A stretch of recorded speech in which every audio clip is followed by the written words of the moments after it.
Hello friends, അകലെ latest review. Ambika Varma രാജിവെക്കുക, Ambika Varma രാജിവെച്ച് പുറത്തു പോവുക എന്നൊക്കെ പറഞ്ഞ ആളുകൾ ഇങ്ങനെ ബഹളം വെക്കുവാണ്. അംബികയുടെ കോലം കത്തിക്കുകയൊക്കെ ചെയ്യുന്നുണ്ട്. ഇതൊക്കെ കണ്ട് പ്രതാപൻ ഇങ്ങനെ ആകെ വിഷമിച്ച് നോക്കി നിൽക്കുക. അംബികയാണെങ്കിൽ കാര്യമൊന്നും മനസ്സിലാകാതെ ഇങ്ങനെ പതറി നിൽക്കുക. അഴിമതി ചെയ്ത് അംബിക വർമ്മ രാജിവെക്കുക, പുറത്തു പോവുക, ഭയങ്കര അലർച്ചയും ബഹളവും തന്നെ ആൾക്കാരൊക്കെ. ആളുകളെല്ലാം ചേർന്ന് അംബിക വർമ്മയുടെ കോലം കത്തിക്കുമ്പോൾ ശേഖരനും രാജുവും പരസ്പരം നോക്കുന്നുണ്ട്. ഉള്ളുകൊണ്ട് അവർക്ക് സന്തോഷമുണ്ട്, പക്ഷേ അത് പ്രകടിപ്പിക്കുന്നതുമില്ല. ന്യൂസ് റിപ്പോർട്ടേഴ്സും ചാനലുകാരും എല്ലാം അംബിക വർമ്മയെ വളഞ്ഞു കഴിഞ്ഞു. എനിക്കൊന്നും പറയാനില്ല, നിങ്ങൾ മാറി നിൽക്ക് എന്നൊക്കെ അംബിക പറയുമ്പോൾ ആ സമയത്ത് ആരോ അംബികയുടെ തലയ്ക്കൊരു കല്ലെടുത്ത് എറിയുന്നുണ്ട്. അംബികയുടെ നെറ്റി പൊട്ടുകയും ചെയ്തു. നിങ്ങളെല്ലാവരും ഒന്ന് അടങ്ങ് എന്നൊക്കെ പ്രതാപനെ വിളിച്ച് കൂവാണ്. ആര് കേൾക്കാനാ? എല്ലാം അനന്തംപിള്ള കൊടുത്ത ബിരിയാണിയും കള്ളും കുടിച്ചോണ്ട് കാണിക്കുന്ന അഭിനയങ്ങളാണല്ലോ.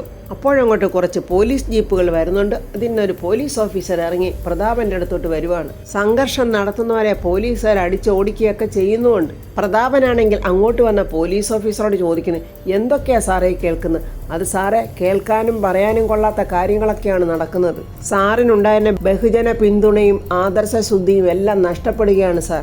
അംബിക വർമ്മ ചോദ്യപേപ്പർ അട്ടിമറിച്ചു. അംബിക വർമ്മയ്ക്ക് അത് നേരിട്ട് പങ്കുള്ളതായി പോലീസ് കണ്ടെത്തിയിരിക്കുന്നു.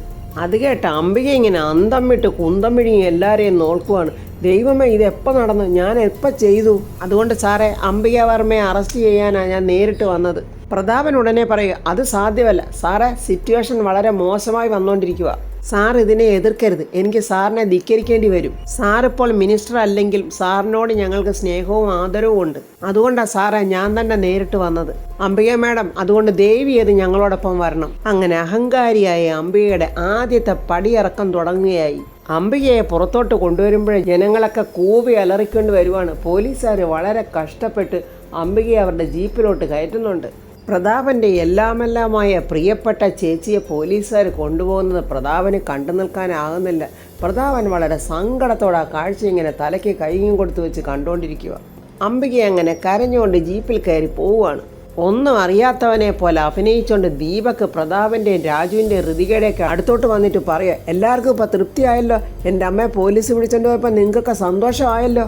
എടാ, അതിന് ഞങ്ങൾ എന്ത് പിഴച്ചു? നിന്റെ അമ്മ കാശ് മേടിച്ചോണ്ട് ക്വസ്റ്റ്യൻ പേപ്പർ ചോർത്തി, അതിനെ അവരെ അറസ്റ്റ് ചെയ്തു എന്നിങ്ങനെ ഋതിക പറയുമ്പം ദീപക്, അവരെ അറസ്റ്റ് ചെയ്തതല്ല, നിങ്ങൾ ചെയ്യിപ്പിച്ചതാ. ഈ ഋതികയും രാജുവാണ് ഇതിൻ്റെ പിന്നിൽ. അത് കേട്ടിട്ട് ശേഖരന് ദേഷ്യം വരാം. ഇതിപ്പോൾ അങ്ങാടി തോറ്റേൻ അമ്മയുടെ നേരെ എന്നായതുപോലെ ആയല്ലോടാ.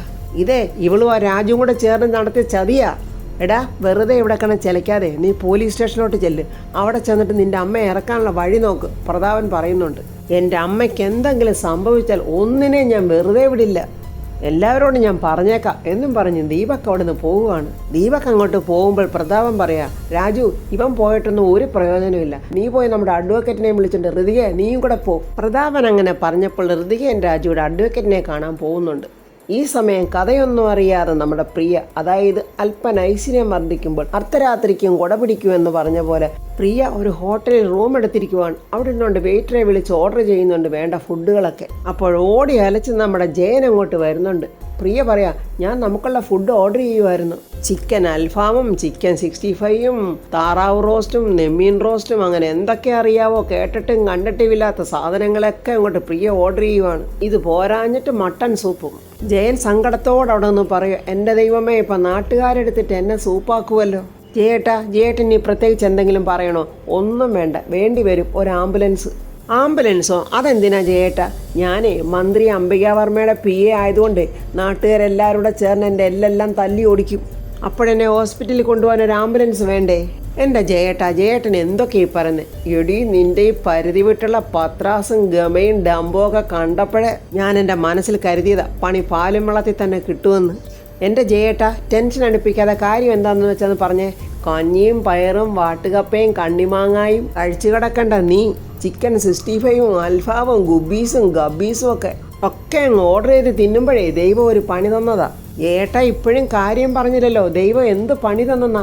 എടി, എൻ്റെ ബോസ് അംബിക വർമ്മയെ പോലീസ് അറസ്റ്റ് ചെയ്തെന്ന്. ജയൻ അങ്ങനെ പറഞ്ഞതും പടോന്നും പറഞ്ഞതാണ്ട് ബോധം കെട്ട് ആ കട്ടിലോട്ടങ്ങ് വീഴുവാണ് പ്രിയ. എൻ്റെ ദൈവമേ, ഇവള് വടിയായോ? പെട്ടെന്ന് കുറച്ച് വെള്ളമെടുത്ത് പ്രിയയുടെ മുഖത്ത് തളിക്കുന്നുണ്ട് ജയൻ. ചാടി എഴുന്നേറ്റിട്ട് പ്രിയ ചോദിക്കുക, ജയേട്ടാ എന്തിനാ മിനിസ്റ്ററെ അറസ്റ്റ് ചെയ്ത്? അതെ, ക്വസ്റ്റ്യൻ പേപ്പർ ചോർത്തിയതിന്. അവരെ വൻ അഴിമതി നടത്തിയെന്നാ ന്യൂസ്. മന്ത്രി അംബിക ആയതുകൊണ്ട് പിന്നെ അഴിമതിക്ക് ഒരു കുറവും വരുത്തത്തില്ലല്ലോ. ആ സെക്രട്ടേറിയറ്റ് തന്നെ വിഴുങ്ങുമോന്നായിരുന്നു എൻ്റെ പേടി. അയ്യോ എൻ്റെ ദൈവമേ, എൻ്റെ ജയേട്ടൻ്റെ പണി പോവുമോന്ന്. പണിയൊക്കെ എപ്പോഴേ പോയി കഴിഞ്ഞു. പോലീസ് എന്നെ പൊക്കുമോന്നാ എൻ്റെ പേടി. അതിന് മന്ത്രി കട്ടേനെ ജയേട്ടനെ എന്തിനാ പൊക്കുന്നത്? അംബികയുടെ PA ആയതുകൊണ്ട് എന്തായാലും എന്നെയും പിടിച്ചകത്തിടും. എനിക്കും അഴിമതിയിൽ പങ്കുണ്ടെന്ന് പോലീസുകാർ വരുത്തും. അയ്യോ, കരുനാക്ക് വളച്ചൊന്നും പറയല്ലേ ജയേട്ടാ. അംബിക വർമ്മയ്ക്ക് ഒന്നും സംഭവിക്കില്ല. അവർ പുല്ല് പോലെ പുറത്തിറങ്ങും. അപ്പോഴേക്കും പ്രിയ ഓർഡർ ചെയ്ത ഫുഡ് കൊണ്ടുവരുന്നുണ്ട്. ജയൻ പറയാ, വാങ്ങിച്ച് കഴിച്ചു, അവസാനത്തെ അത്താഴമായത്. ഇനി ആ ഫുഡും കഴിച്ച് ചാട്ടവാറിനടിയും കൊണ്ട് മരക്കുരിശും ചുമന്ന് ആട്ടും തുപ്പും വാങ്ങി വേണം മരക്കുരിശിൽ കയറാൻ. ദീപക് പോലീസ് സ്റ്റേഷനിൽ വന്ന് നിൽക്കുവാണ്. എന്നിട്ട് അവൻ മനസ്സുകൊണ്ട് ചിന്തിക്കുന്നുണ്ട്, അയാൾ കാര്യം എന്നോട് നേരത്തെ പറഞ്ഞതാ, എങ്കിലും ഇത്രയധികം ചെയ്യുമെന്ന് ഞാൻ പ്രതീക്ഷിച്ചില്ല. ഇത് ഇത്തിരി കൂടിപ്പോയി. അയാളോട് രണ്ട് ചോദിച്ചിട്ട് തന്നെ കാര്യം. ദീപക് ഫോൺ എടുത്ത് അനന്തംപിള്ളയെ വിളിക്കുക. അനന്തംപിള്ള പഴയതുപോലുള്ള പൊട്ടിച്ചിരിച്ചുകൊണ്ട് ഫോൺ അറ്റൻഡ് ചെയ്തു. മോനെ ദീപക്കെ, അങ്കിൾ എന്ത് മര്യാദകേടായി കാണിച്ചത്? എൻ്റെ അമ്മയ്ക്ക് ഒരു കുഴപ്പവും വരില്ലെന്ന് പറഞ്ഞിട്ട്. എൻ്റെ മോനെ ദീപക്കെ, നീ വെറുതെ ശോഭിക്കല്ലേ. ഞാൻ ഈ കളിക്കുന്ന കളികളൊക്കെ നിനക്ക് വേണ്ടിയിട്ടാ. മോനെ ദീപക്കെ, ഇത് പൊളിറ്റിക്സ് ആണ്. എന്നാലും അങ്കിളെ, ഇത് ഇത്തിരി കടന്ന കൈയായിപ്പോയി. മോനെ, ഇതാണ് പൊളിറ്റിക്സ്. ഇതൊന്നും കാര്യമാക്കണ്ട മോനെ. നിനക്ക് എന്തെങ്കിലുമൊക്കെ ആകണോ? അതുകൊണ്ട് ഇങ്ങനെയൊക്കെ ചെയ്തേ പറ്റൂ. ഞാനിനി എന്ത് ചെയ്യണമെന്നാ അങ്കിള് പറയുന്നേ? നീ ഒന്നും ചെയ്യണ്ട മോനെ. അംബിക കയറിയിരിക്കുന്ന മന്ത്രിക്കസേര നിനക്ക് വേണമെങ്കിൽ ഒരു ഫോർമാലിറ്റിക്ക് വേണ്ടി നീ അകത്തോട്ട് ചെല്ല്. എന്നിട്ട് അമ്മയെ കണ്ടിട്ടൊന്ന് വിതുമ്പുകയോ കരയുകയോ ഒക്കെ ചെയ്ത് എന്നിട്ട് അവിടുത്തെ കാര്യങ്ങളൊക്കെ ഒന്ന് അന്വേഷിക്കും. അങ്ങനെ നല്ല ഒരു നാടകമോടെ കളിച്ചിട്ട് നീ പുറത്തോട്ട് പോരെ. അങ്കിളെ, ഇത് ചതിയല്ലേ? ചതി തന്നെയാ. ഇത്രയും കാലം ചൊല്ലും ചെലവും തന്ന് വളർത്തിയ അമ്മാവനെ നീ ബോംബ് വെച്ച് വീഴ്ത്തിയിട്ട നിന്റെ അമ്മയെ ആ കസേരയിൽ കയറ്റിയിരുത്തിയത്. മോനെ, രാഷ്ട്രീയം എന്ന് വെച്ചാലേ കാലുവാരലും കുതികാല് വെട്ടലും ഒക്കെയാ. അതുകൊണ്ട് നീ സ്വന്തം അമ്മയുടെ കുതികാലും വെട്ടണം. അതാണ് പൊളിറ്റിക്സ്. അപ്പോൾ ഞാൻ പറഞ്ഞതുപോലെ നീ ചെയ്യ്. ദേഷ്യത്തോടെയാണെങ്കിലും അധികാരമോഹം കൊണ്ട് ദീപക് അത് സമ്മതിക്കുകയാണ്. അംബിക പോലീസ് സ്റ്റേഷനിൽ ഇങ്ങനെ വിഷമിച്ചിരിക്കുക. അപ്പോൾ ദീപക് അങ്ങോട്ട് കയറി വരുമ്പോൾ ഒരു പോലീസ് ഓഫീസർ ചോദിക്കും, നിങ്ങളാരാ? ഞാൻ ആ അംബിക വർമ്മയുടെ മകനാ. അമ്മ, എന്താ അമ്മ ഇതൊക്കെ? എൻ്റെ പൊന്നു മോനെ, എനിക്കിതൊന്നും അറിയില്ല. ഞാനിതൊന്നും ചെയ്തതല്ല. എടാ മോനെ, എന്തെങ്കിലും ഉണ്ടെങ്കിൽ ഞാൻ അതൊക്കെ നിന്നോട് പറയുന്നതല്ലയോ.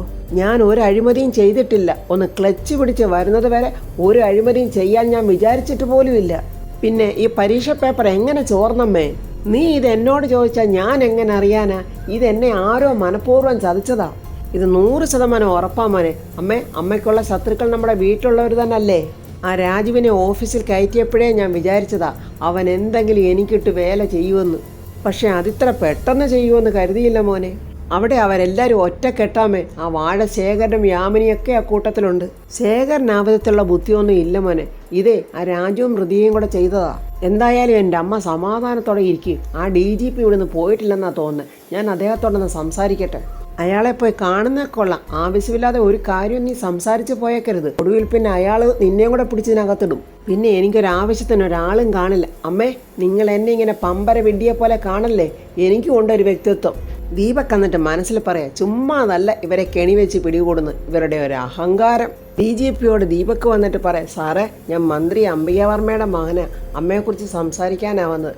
അതെ, മന്ത്രി അംബിക വർമ്മയുടെ കേസ് ഇത്ര വലിയ ചെറിയ കേസൊന്നും അല്ല. ഈ സംസ്ഥാനം മൊത്തം ശ്രദ്ധിക്കുന്ന ഒരു കേസാ സാറേ. അത് അമ്മയ്ക്ക് മനഃപൂർവ്വം പറ്റിയ തെറ്റൊന്നുമല്ല. എങ്ങനെയായാലും തെറ്റുപറ്റിയില്ലേ, പ്രശ്നം ചെറുതല്ല. റൂളിംഗ് പാർട്ടിക്ക് തന്നെ ചീത്തപ്പേരായി. അതിനേക്കാളൊക്കെ ഉപരി പ്രതാപവർമ്മ സാറിനുണ്ടായിരുന്ന പൊളിറ്റിക്കൽ ഇമേജസ് ഒക്കെ നഷ്ടപ്പെട്ടില്ലേ. ഇന്നു മുതൽ ഇനി കുറച്ച് നാളത്തേക്ക് മീഡിയക്കാർക്ക് ഉത്സവമാണ്. പോലീസുകാർ എന്തെങ്കിലും ഒരു വിട്ടുവീഴ്ച ചെയ്യാമെന്ന് വിചാരിച്ചാൽ മീഡിയക്കാർ ഞങ്ങളെ വെറുതെ വിടില്ല. താനൊരു കാര്യം ചെയ്യും, പുറത്തുപോയി നിൽക്ക്. ഞാൻ ചിലരുവാട്ടൊക്കെ സംസാരിച്ച് നോക്കട്ടെ. ഇവക്കപ്പോൾ ഉടനെ ആലോചിക്കുക, അമ്മയെ ജാമ്യത്തിൽ വിട്ടാൽ അതെനിക്ക് പണിയാവുമല്ലോ. ഇവരിവരുടെ മന്ത്രി പദവി രാജിവെച്ചതിന് ശേഷം പുറത്തു വന്നാൽ മതി. ഞാൻ വിദ്യാഭ്യാസ മന്ത്രി ആയതിനു ശേഷം ഇവർ പുറത്തു വന്നാൽ മതി. അംബികയുടെ മോനല്ലേ ദീപക്, അവൻ അങ്ങനെയല്ലേ ചിന്തിക്കൂ. അമ്മേ, ഒരു രക്ഷയില്ല. ജാമ്യം കിട്ടാൻ ബുദ്ധിമുട്ടാണെന്ന് അയാൾ പറഞ്ഞത്. എൻ്റെ ദൈവമേ, ഇതെന്തൊരു പരീക്ഷണമാ. നനയാതെ ഞാൻ ഈറൻ ചുമക്കുവാണല്ലോ. അപ്പോൾ രാജുവും ഹൃതികയും ഒരു വക്കീലുമായിട്ട് അങ്ങോട്ട് വരുന്നുണ്ട്. ഹൃതിക അംബികയോട് പറയുക, എന്നെ ലോക്കപ്പിലാക്കിയതിന് ശേഷം നിങ്ങൾ എന്നെ കാണാൻ വന്നൊരു വരവ് ഇപ്പോഴും എൻ്റെ ഓർമ്മയിലുണ്ട്. നിങ്ങൾ അങ്ങോട്ട് വന്നതേ എൻ്റെ വിഷമവും കണ്ണുനീരും കണ്ട് സന്തോഷിക്കാനായിരുന്നു. പക്ഷെ ഞാനും രാജുവും വന്നത് അതിനല്ല, നിങ്ങളെ സഹായിക്കാനാ. നിങ്ങളെ ജാമ്യത്തിലെടുക്കാനാ വന്നത്. അതും എൻ്റെ അച്ഛൻ പറഞ്ഞിട്ടാ വന്നത്. രാജു അംബികയോട് പറയാം, ഇതൊക്കെ കാലം കണക്ക് തീർക്കുന്ന മേഡം. ഇനിയെങ്കിലും നിങ്ങളുടെ മനസ്സിൽ നന്മ വരുമെന്നുള്ള പ്രതീക്ഷയോടെ. നിങ്ങൾക്ക് ഞങ്ങൾ ജാമ്യം എടുക്കാൻ പോവുക. അങ്ങനെ DGPയെ പോയി കാണാനായിട്ട് വക്കീലിനെയും കൊണ്ട് രാജുവും ഹൃതികയും പോവുകയാണ്. ദീപക്കിന്റെ വക്രബുദ്ധി ഉണർന്ന് പ്രവർത്തിക്കാൻ തുടങ്ങി. ഇവര് വക്കീലിനെ കൊണ്ടുപോയി DGPയെ കണ്ടാൽ ഉറപ്പായിട്ടും അമ്മയ്ക്ക് ജാമ്യം കിട്ടും. അങ്ങനെ ചെയ്താൽ അതെനിക്കൊരു പാരയാകുമല്ലോ. അതുകൊണ്ട് ഇതെങ്ങനെയും തടഞ്ഞേ പറ്റൂ. അമ്മയോട് ഞാനൊരു കാര്യം പറയാം. ഇവർ കൊണ്ടുവരുന്ന ജാമ്യത്തിൽ അമ്മ ഇറങ്ങിയാലേ അമ്മയുടെ പൊളിറ്റിക്സ് ഇമേജ് തകരുമെന്നാണ് എൻ്റെ പ്രതീക്ഷ. എന്ന് വെച്ചാൽ നീ പറയുന്നത് എനിക്ക് മനസ്സിലാകുന്നില്ലല്ലോടാ ദീപക്കെ. മനഃപൂർവ്വം വക്കീലെ വെച്ച് ജാമ്യത്തിൽ ഇറങ്ങിയാൽ അമ്മ അഴിമതി ചെയ്തിട്ടുണ്ടെന്ന് പൊതുജനം മുഴുവനും വിശ്വസിക്കും. അതുകൊണ്ട് അമ്മ ജാമ്യത്തിൽ ഇറങ്ങാതെ പോലീസ് സ്റ്റേഷനിൽ തന്നെ നിൽക്കണം. അതൊരു സമരരീതിയാമ്മേ. എൻ്റെ അമ്മ കള്ളത്തരം ചെയ്തിട്ടില്ലെന്ന് നാട്ടുകാരെ അറിയിക്കാൻ, നഷ്ടപ്പെട്ട ഇമേജ് തിരിച്ചു പിടിക്കാൻ ഇതൊരു നല്ല അവസരം കൂടിയാ. നീ പറഞ്ഞത് ശരിയാ മോനെ. അത് മാത്രമല്ല, അവളും അവനും കൂടി വന്ന് എന്നെ ജാമ്യത്തിൽ ഇറക്കുമ്പോഴേ തോറ്റു പോകുന്നത് ഞാനാ. അതിലും ഭേദം ഞാൻ ആത്മഹത്യ ചെയ്യുന്നതാ നല്ലത്. അമ്മ പറഞ്ഞത് കറക്റ്റാ അമ്മേ. ഋതികയും രാജുവും വക്കീലും അമ്പയുടെ അടുത്തോട്ട് വരുന്നുണ്ട്. ഋതിക പറയാ, നിങ്ങൾ ചെന്ന് സൈൻ ചെയ്തു കൊടുക്ക്, നിങ്ങൾക്ക് ജാമ്യം അനുവദിച്ചിട്ടുണ്ട്. അംബിക പറയാ, എന്നെ ജാമ്യത്തിൽ ഇറക്കണമെന്ന് നിന്നോട് ആരെങ്കിലും പറഞ്ഞോടി? എനിക്ക് നിന്റെ കാരുണ്യത്തിൽ അങ്ങനെ ഒരു ജാമ്യം വേണ്ട. അംബികയുടെ അഹങ്കാരം കേട്ടോണ്ട് വന്ന DGP പറയാ, ആരുടെയും കാരുണ്യം കൊണ്ട് കിട്ടിയ ജാമ്യമൊന്നും അല്ലിത്. അവർ അഡ്വക്കേറ്റുമായിട്ട് വന്ന് സ്വാഭാവികമായി ജാമ്യവും അനുവദിച്ചു. എനിക്ക് ജാമ്യം വേണ്ട. കാരണമേ ഞാനൊരു തെറ്റും ചെയ്തിട്ടില്ല. നിങ്ങളെന്നെ ജയിലിലോട്ട് വിട്ടോ, ഞാൻ അവിടെ കിടന്ന് എൻ്റെ സത്യസന്ധത തെളിയിച്ചോളാം. വലിയ സ്വാതന്ത്ര്യ സമര സേനാനിയല്ലേ അംബിക. അംബിക സത്യം തെളിയിക്കാൻ പോന്നു.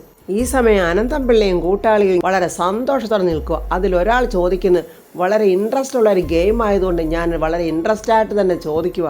അതിനെന്താ, താൻ ചോദിച്ചോടോ. സാറിൻ്റെ അടുത്ത നീക്കം എന്തുവാ? എടോ, ഇതൊന്നും പുറത്തു പറയാൻ പറ്റില്ലടോ. പിന്നെ താൻ എന്നെ ചതിച്ചാൽ ലോറി ഇടിച്ചാണ് തൻ്റെ മരണമെന്ന് തനിക്കുറപ്പുള്ളത് കൊണ്ട് ഞാൻ സത്യം പറയാം. അപ്പോൾ അനന്തംപിള്ളയുടെ കൂടെ നിൽക്കുന്നവരുടെ മരണവും ഇങ്ങനെയൊക്കെ തന്നെയാണ്. അനന്തംപിള്ളയെ കാലുവാരുന്നവരെ ലോറി ഇടിപ്പിച്ച് കൊല്ലും. എന്തായാലും താൻ ചോദിച്ചതല്ലേ, അതുകൊണ്ട് പറയാം. അടുത്ത നീക്കം അംബികയെ കൊണ്ടങ്ങ് രാജിവെപ്പിക്കണം. അതിനുശേഷമോ സാറേ? അതിനുശേഷം പുതിയ ബൈ ഇലക്ഷൻ വരുമല്ലേ? ഈ ഇലക്ഷനിൽ സ്ഥാനാർത്ഥിയായിട്ട് ഞാൻ നിൽക്കും, മത്സരിക്കും, ഞാൻ ജയിക്കും. അങ്ങനെ മന്ത്രിസഭയും ഉണ്ടാക്കും. അപ്പോഴേ ഈ തേരാപ്പാര നടക്കുന്ന ദീപക്കോ പൊട്ടിച്ചിരിച്ചുകൊണ്ട് അനന്തംപിള്ള പറയാം, അവനൊരു കോമാളിയുടെ വേഷം, ജോക്കർ. വക്കീല് വന്നിട്ട് പ്രതാപനോട് പറയുന്നു, അംബിക മേഡത്തെ കുടുക്കിയത്, അതിൽ യാതൊരു സംശയം വേണ്ട. ഇതിന്റെ പിന്നിൽ വലിയൊരു ഗൂഢാലോചനയുണ്ട്. അതിൽ തർക്കമൊന്നും വേണ്ട. ആ അനന്തംപിള്ള ആരാ മോൻ? പക്ഷെ അങ്ങനെയല്ലല്ലോ സാർ. പാർട്ടി സെക്രട്ടറിയായ അയാള് അംബിക മേഡത്തെ മന്ത്രിയാക്കാനുള്ള തീരുമാനത്തിൽ എതിർപ്പൊന്നും പ്രകടിപ്പിച്ചിരുന്നില്ല. അത് മാത്രമല്ല, മാക്സിമം സപ്പോർട്ടും ഉണ്ടായിരുന്നു. അതാണ് വക്കീലെ അനന്തംപിള്ള. അവനെ എനിക്കറിയാവുന്ന പോലെ മറ്റാർക്കും അറിയാൻ പറ്റില്ല, പ്രതാപൻ പറയുക. തലോടുന്ന കൈകൊണ്ട് തന്നെ അവൻ തല്ലി കൊല്ലുകയും ചെയ്യും. നാടുനീളെ വലിയ പ്രതിഷേധങ്ങളും പ്രകടനങ്ങളും ഒക്കെയാ. സാറിൻ്റെ ഇമേജും കൂടെ ഇക്കൂട്ടത്തിൽ പോയി. സാറിന് നല്ല പൊതുജന സപ്പോർട്ട് ഉണ്ടായിരുന്നു. പക്ഷെ അംബിക മേഡത്തിന് അതൊന്നുമില്ല. അതെങ്ങനെ ഉണ്ടാവും വക്കീലെ? രാഷ്ട്രീയ പാരമ്പര്യം ഇല്ലല്ലോ. ജനങ്ങളുടെ ഇടയിലിറങ്ങി പ്രവർത്തിച്ചിട്ടും ഇല്ല. ഒരു രാഷ്ട്രീയ നേതാവിന് വേണ്ട മിനിമം യോഗ്യത അയാൾ ജനകീയനായിരിക്കണം. അപ്പോൾ ഋതിക പറയാം, അതല്ല ചാ, ഈ ജാമ്യം വേണ്ടാന്നും പറഞ്ഞ് വാശി പിടിച്ച് ലോക്കപ്പിൽ കിടക്കുന്ന എന്തിനാണെന്നാണ് എനിക്ക് മനസ്സിലാകാത്തത്. അതുകൊണ്ട് പ്രത്യേകിച്ച് പ്രയോജനമൊന്നും ഉണ്ടാകാൻ പോകുന്നില്ല എന്ന് വക്കീൽ അവർക്ക് പറഞ്ഞ് മനസ്സിലാക്കുവാണ്. അംബിക വലിയ അധികാരത്തിലും അഹങ്കാരത്തിലും പോലീസുകാരോട് പറയും, നിങ്ങളെന്താ എൻ്റെ ലോക്കപ്പിലിടാത്തത്? അപ്പോൾ DGP അങ്ങോട്ട് വന്നിട്ട് ചോദിക്കുന്നത്, എന്താ? അല്ല, നിങ്ങൾ എന്താ എന്നെ ലോക്കപ്പിലിടാത്തത്? അതെ, നിങ്ങളെ ലോക്കപ്പിലിടാത്തതേ ഞങ്ങളുടെ ധാർമ്മികമായ മര്യാദ. പവിത്രമായ ആ മന്ത്രിക്കസേരയിൽ നിങ്ങളും ഇരുന്നതല്ലേ, അതോർത്തിട്ട. അത് മാത്രമല്ല, അത് കയറി കിടന്നേ പറ്റൂ എന്നുണ്ടെങ്കിൽ ദാണ്ട തുറന്നു കിടക്കുക, അതിപ്പോയി കിടന്നോ. ഞങ്ങൾക്കെന്താ, ഞങ്ങൾ തന്നെ നിങ്ങളെ വേണമെങ്കിൽ അതിനകത്തോട്ട് കയറ്റിക്കോളാം. അപ്പോൾ ദീപക് അങ്ങോട്ട് വരിക. അപ്പോൾ പോലീസുകാർ ചോദിക്കും, നിങ്ങളാരാ? ഞാൻ അംബിക വർമ്മയുടെ മകനാ, എനിക്ക് അമ്മയോടൊന്ന് സംസാരിക്കാനുണ്ട്. അതിനെന്താ, നിങ്ങൾ സംസാരിച്ചോ എന്നും പറഞ്ഞു DGP അവിടെ നിന്ന് അങ്ങ് പോയി. എന്താ ദീപക്കെ, നീ പോയില്ലയോ? എൻ്റെ അമ്മ ഇവിടെ കിടക്കുമ്പോൾ ഞാൻ എങ്ങനെ പോകാനാ? ഞാനിപ്പോൾ അമ്മയുടെ അടുത്തോട്ട് വന്നതേ ചില കാര്യങ്ങൾ രഹസ്യമായിട്ട് പറയാനാ. അപ്പോൾ ഫ്രണ്ട്സ്, എന്തായിരിക്കും ദീപക് അമ്മയോട് രഹസ്യമായിട്ട് പറയാൻ പോകുന്നത്? അമ്മയ്ക്കുള്ള കുതികാൽ അവൻ അവിടെ വെട്ടുവാണോ, അതോ അമ്മയ്ക്ക് നല്ലത് ചെയ്യാൻ ഒരുങ്ങുവാണോ എന്നൊക്കെയുള്ള റിവ്യൂമായി നമുക്ക് നാളെ കാണാം. എൻ്റെ ഈ റിവ്യൂ ഇഷ്ടപ്പെട്ടാൽ ലൈക്കും കമൻസും, സബ്സ്ക്രൈബ് ചെയ്യാത്തവർ സബ്സ്ക്രൈബ് ചെയ്യണേ.